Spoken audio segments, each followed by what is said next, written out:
अस्सलाम वालेकुम जनाब। उम्मीद है आप बहुत खैरियत से होंगे। आपने मेरा रबीउल अव्वल का व्लॉग तो देख लिया होगा। उम्मीद है आपको और वीडियोस में ऐसी ऐसी अच्छी अच्छी बना के देता रहूँगा। उम्मीद है आपको बहुत पसंद आई होगी। आज जो है हम रिव्यू देने लगे हैं पाकिस्तान के पहले वनडे में जो उन्होंने जिम्बाब्वे के खिलाफ खेला, और फ्रांस का थोड़ा सा रिव्यू देंगे। जी जहीन भाई। पाकिस्तान ने जिम्बाब्वे के खिलाफ उस तरह तो नहीं खेला जिस तरह मैं एक्सपेक्ट करता था। जैसे ये लोग उनके खिलाफ तो जिम्बाब्वे में भी 300 कर रहे होते थे। तो अब तो ये तो खैर हमारा अपना होम ग्राउंड था, पिंडी का पिंडी स्टेडियम था। तो उस तरह खेले नहीं, 282 का टारगेट दिया, वो भी फिर यानी कह सकते हैं कि बहुत हार्ड यानी उनके लिए हो गया जीतना। अगर टेलर आउट ना होता तो मे भी जिम्बाब्वे जीत जाता। और आज तक हम उनसे कभी जिम्बाब्वे में नहीं हारे, तो पहली दफ़ा शायद हो जाता कि हम पाकिस्तान में आ गए। जी, आपकी इन्फॉर्मेशन के लिए जिम्बाब्वे से हम एक दफ़ा हारे थे जब शोएब मलिक जो है 96 पे थे। है वो पुरानी बात है। वो तो आप डकवर्थ लुइस पे हुआ था ना, क्योंकि बैड लाइट की वजह से मैच को स्टॉप कर दिया गया था, तो उस वजह चलें से वो जैसा मैच। भी था, लेकिन आप मुझे ये बताएं कि पाकिस्तान के खिलाफ जिम्बाब्वे जैसी टीम आ रही है पाकिस्तान के होम ग्राउंड में, और पाकिस्तान की परफॉर्मेंस को आप कैसे देख रहे हैं पहले वनडे में? पहले वनडे में यानी सुनने में जो अदाद शुमार मैंने देखे वो ये कि 154 बॉलें डॉट हुई, यानी अगर ये अंदाज़ा लगा दो तो 25 ओवर यानी हमने ज़ाया आप कर दिए। पावर प्ले में देखें, डॉट बॉल को अगर साइड पे करें, पावर प्ले ही अगर आप देख लें तो हम 50 स्कोर पावर प्ले पे नहीं कर सकते हैं। ये हालत है हमारी। इमाम देखें, उन्होंने 50 तो किए, लेकिन उन्हें स्ट्राइक रेट इम्प्रूव करने की ज़रूरत है।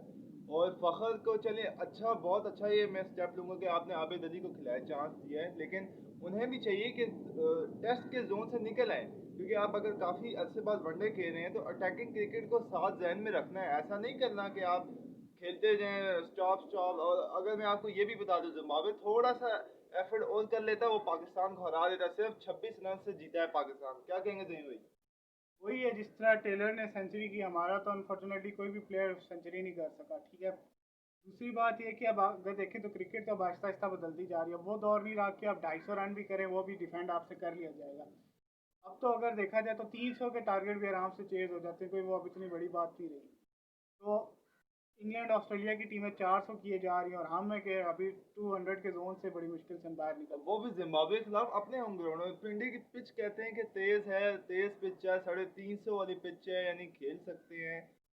चलें, ये मैं मानता हूँ कि काफ़ी ऐसे बाद हमने वनडे मैच खेला है, लेकिन इसका मतलब ये भी नहीं है कि हम इस तरह खेलें कि एकदम ही मैच उनके हाथ में दे दें। बॉलिंग में नो डाउट कहूँगा आखिरी के 10 ओवर्स हमने अच्छे की। शहीन शाह अफरीदी ने वहाँ भी आए थे, मैच को संभाल दिया उन्होंने। वरना मैच तो मुझे हाथ से निकलता भी नजर आ रहा था। क्योंकि लेकिन अब बैटिंग की अगर बात करें, बैटिंग में कुछ फॉल्ट्स हैं, लेकिन नो डाउट हारिस सुहेल ने बहुत अच्छा खेला। 71 स्कोर उन्होंने किया। इमाम ने 52 की है, लेकिन उनका स्ट्राइक रेट अपना इम्प्रूव करना पड़ेगा। यानी कि बैटिंग में ये अगर हमारी हालत है कि अगर बाबर अगर जल्दी आउट हो जाए, बाबर आजम, तो बाकी हमारे खिलाफ कोई इतना खास नहीं खेल रहे हैं, जो कि बहुत ज़रूरी है। इफ्तिखार को अगर ये दूसरे वनडे में भी नहीं खेलते तो हमें खुशदिल शाह को चांस देना चाहिए। और हैदर अली की जो है, वो बता रहे हैं कि हारिस सुहेल थोड़ा इंजर्ड हो गए हैं, तो दूसरा जो वनडे है उसमें हैदर अली को खिलाएंगे। तो आपको क्या लगता है, हैदर अली परफॉर्म कर पाएंगे? हैदर अली चाहे तो परफॉर्म कर सकते हैं, क्योंकि बड़े अरसे बाद हमें कोई हिटर मिला है। तो चांस तो उसको देना चाहिए, होम ग्राउंड में तो लाजमी उसे देना चाहिए। बाहर भी अगर हो सके तो उसे लाजमी दें चांस, लेकिन इधर ज़्यादा ट्राई करें इधर, क्योंकि उसको थोड़ा हो जाएगी ट्रेनिंग। तो अब ये कि मेन हमें टीम सेटअप ऐसा रखना चाहिए कि कुछ हम कर सकें, क्योंकि जिम्बाब्वे जैसी टीम, और वो भी उनने मैच उनके हाथों में था, तो वो एंड पे हमारे हाथों में आ गया। किसी मोर्चे से कम नहीं था ये हमारी जीत। तो यही है कि अब परफॉर्मेंस बेहतर करनी होगी, टीम प्लान बनाए सही। अब जिम्बाब्वे की टीम को भी हमें हल्का नहीं लेना चाहिए, क्योंकि बाबर आजम ने अपनी प्रेस कॉन्फ्रेंस में यही कहा था कि हमें दुनिया की अब किसी भी टीम को हल्का नहीं लेना होगा। बिल्कुल ऐसे ही देखें, जिम्बाब्वे की टीम के खिलाफ आप यंगस्टर को सबसे पहले चांस दें। आप जो नए लड़के लाए उनको चांस दें, क्योंकि जब आप न्यूजीलैंड जाएंगे तब आपने स्क्वाड में उनको रख लेना है, खिलाना कोई नहीं है। तो ये चांस है, ये मौका है। आपने ऑस्ट्रेलिया वाला काम नहीं करना। ऑस्ट्रेलिया में आप गए थे जी, यंगस्टर को खिलाते थे, तब थोड़ा एक्सपीरियंस की जरूरत थी, तब आप एक्सपीरियंस लेके नहीं गए। और आप होम पे एक्सपीरियंस खिलाते भाई। होम पे जो है यंगस्टर को आप ट्राई करें जिम्बाब्वे के खिलाफ। अब्दुल्ला शफीक जैसे प्लेयर्स को टेस्ट करें आप हैदर अली को चलिए अगर आज खेलते हैं दूसरे वनडे में तो बहुत अच्छी बात है, लेकिन बैटिंग परफॉर्मेंस भी तो मेन है, वो भी करें। और मुझे हमें पूरी उम्मीद है कि वो करेंगे परफॉर्मेंस। जी। और बॉलिंग में मैं कहूँगा थोड़ी सी जो है ना, थोड़ी सी एक्स्ट्रा एफर्ट की ज़रूरत है। वैसे नो डाउट बॉलिंग हमने अच्छी की है पहले वनडे में, थोड़ी सी शादाब की ख्याल में हमें थोड़ी इमाद ने लेकिन बहुत अच्छा स्पेल करा, लेकिन शादाब जो है ना वो लेग स्पिन करा लेते हैं, 20 के ओवर्स में आके विकेट्स ले लेते हैं।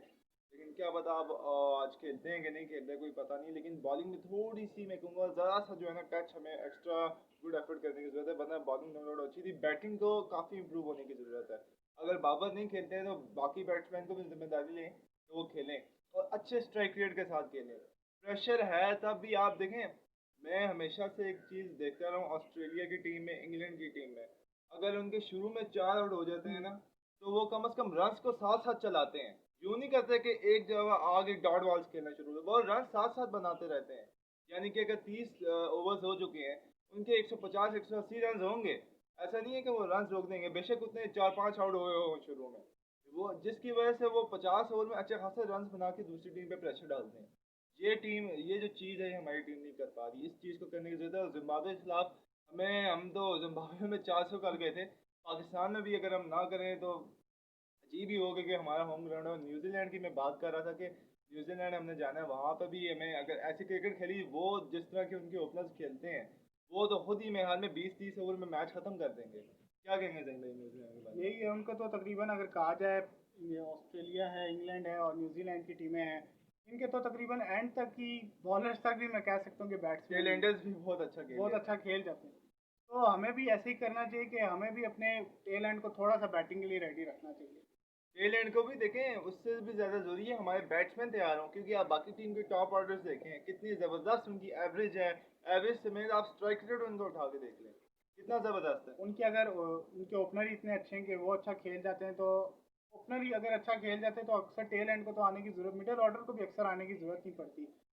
उनके मिडिल ऑर्डर भी रेडी है, टेल एंड भी रेडी है। हमारे यहाँ सारा प्रेशर ही ओपनर पे है कि अगर ओपनर या मिडिल ऑर्डर अच्छा खेलेगा तो हम आगे जाएंगे, वरना आगे कोई उम्मीद नहीं है। एक आध कोई जो टेल एंड होता है वो अच्छा खेल जाता है।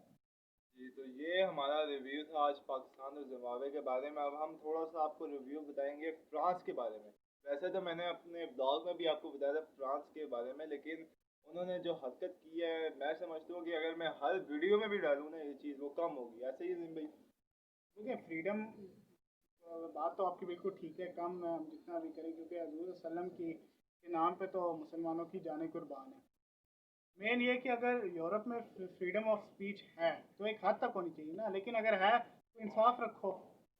हजूर सल्लम की शान में गुस्ताखी हो तो आप कहते हैं ये फ्रीडम ऑफ स्पीच है, और अगर प्रेसिडेंट के बारे में कोई गलत बात कर दे तो उसको आप जेल में डाल देते हैं। ये कौन सी फ्रीडम ऑफ स्पीच है फिर? ठीक है, एक औरत है मरियम, उसको आपने हिजाब नहीं पहनने दिया कि जी उसके हिजाब से बच्चे डरेंगे। इन हरकतों से नहीं बच्चे डरेंगे, मुसलमान नहीं वो होंगे। तो फ्रीडम ऑफ स्पीच अगर आपने रखनी है तो एक हद तक रखें, ठीक है। अब अगर आप हमारे नबी सल्लल्लाहु अलैहि वसल्लम की शान में गुस्ताखी करते हैं तो हम इतने कोई गे गुजरे लोग नहीं, हम में अक्ल शऊर है कि हम आगे से हज़रत ईसा की शान में कोई गुस्ताखी नहीं करेंगे। अगर यहूदी हमारे नबी की शान में गुस्ताखी करते हैं, हम में इतनी अक्ल समझ है कि हम आगे हज़रत मूसा की शान में कोई गुस्ताखी नहीं करेंगे, क्योंकि हमारे लिए जो हमारे मज़हब में हर पैगंबर की रिस्पेक्ट करना हम पे लाजमी करार दिया। बिल्कुल ऐसा ही है। देखें, इस्लाम तो हमें सिखाता ही है सब कुछ, ये सारी तालीमात हैं, लेकिन अफसोस आज ये है कि इस्लाम जो है, क्या बना दिए यूरोप ने इस्लाम को, इसके बारे में बताएं। हम मुसलमानों ने वैसे बनाए क्योंकि आप वसल्लम के हदीस के मुताबिक आखिरी दौर में दीन पर चलना आग पर चलने के बराबर होगा। मैं हूँ, आप हैं, जितने मुसलमान हैं वो अब क्या है ना, तो यही चाहिए कि अब नाम के मुसलमान रह गए, जिनके बारे में एक शेर है कि वो मुसलमान जिन्हें देख के शर्माए यहूद। तो आज हमने सिर्फ नाम के मुसलमानियत रख दी है। तो अगर हम आप वसल्लम के उस पर अमल करें, ठीक है, अगर हम स्ट्रांग हो जाए अपने मज़हब पे, किस कौम की जरूरत होगी कि हम पे हाथ डालें, बिल्कुल हमारे ऐसा ही नबी है। के इज्जत पे हाथ डालें। अगली बार अगर हाथ डालें तो हमें इतनी जरूरत होगी कि हम उनके वो हाथ काट के रख दें। देखें, ऐसा ही है। और तैयब अर्दोगान के बारे में कुछ उनके लिए नेक अल्फाज का अगर आप वर्ड्स जो यूज़ करना चाहें। ये बुर्दगान जो हैं वो वर्ल्ड के बड़े अच्छे लीडर आजकल बन रहे हैं, ठीक है वो दिल के बड़े अच्छे इंसान, ठीक है। तो उनकी हर इस्लामिक जो भी होता है उस पर पहली आवाज़ वही उठाते हैं। जो उन्हें फ्रांस के सदर के बारे में कहा, मैं कहता हूँ बिल्कुल 100% सही कहा। दिमागी इलाज तो मैक्रोन को कराना चाहिए, ठीक है। तो मेन ये, और उसके अलावा मेरे तुर्की में जितने भी जल्जले से नुकसान हुए, बड़ा अफसोस है जो तुर्की में जल्जला आया। तुर्की में जल्सला है, बिल्कुल।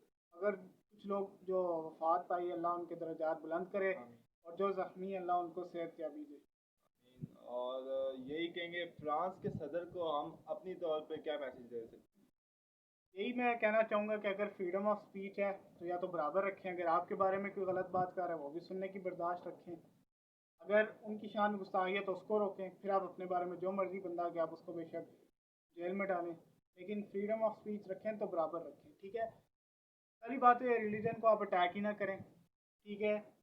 आगे यही है कि अल्लाह हदायत दे आपको।